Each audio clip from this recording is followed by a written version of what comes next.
So now there's one more trick I want to show you. So let's go back here. Let's go back and change this back to selling the Iron Condor again. And remember, it was 80 cents. So remember I talked about how you can multiply that width of the strikes out by 2, 3, 4, 5, etc.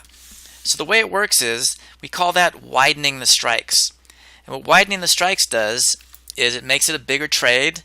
And actually, if you use our shorthand probability of profit formula, you'll see as you widen the strikes, your probability of profit increases because you're taking more risk. You're also potentially making more money, but you're taking more risk relative to how much reward you're getting. So that might be a little tough to understand, so let me show you how it actually works. Remember, we're always looking at 33 to 40 cents per dollar width. Right here, they're $2 wide and it's perfect. We made 80 cents. But could we go wider? Okay, well, let's do this. It's 32.30. Let's make it $3 wide now. So let's go to 29 and let's go up to 43. And what happens? It changes to 115. Well, does that actually fit our rules? Well, remember, if it's 33 to 40 cents per dollar width, that means if you multiply those numbers by 3, it's 99 cents to 120. Well, 115 still fits between these two numbers, so it fits our rules. So if we want to take more risk, we can make this $3 wide, and you'll see if we do that, what happens is now the numbers got bigger because this is a $300 trade. It's $3 wide, so we have the potential to make 115, but now we're risking 185. That's what widening the strikes does. It raises the risk, also raises the potential reward, and if you work out the probability of profit, which I don't want to do here because it's going to get into fractions, you'll see that your probability of profit actually goes up as well. So as you widen the strikes, as long as it fits your rules and as long as you want to take that kind of risk, you can absolutely do that. So let's go back here. Could we go even further?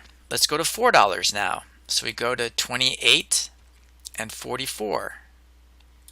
Does this fit our rules?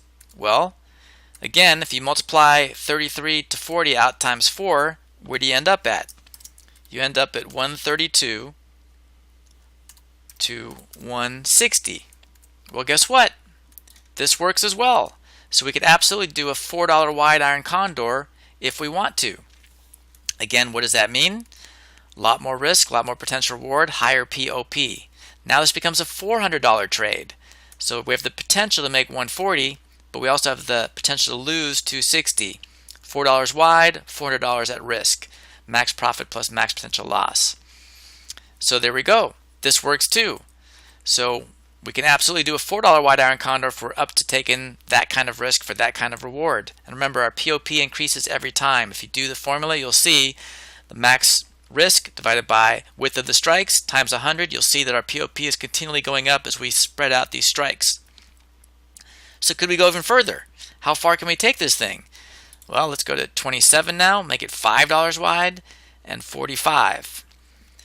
And if we multiply out our formula times 5, obviously you know we get to 165 to $2 wide.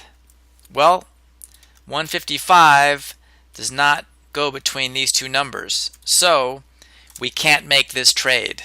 That's too wide. It doesn't work. It doesn't fit our numbers. We can't do it. So in this case, $5 wide is too much. The most we can do is 2, 3, or 4. 5 is too much, and obviously we don't do 1 because of commission costs.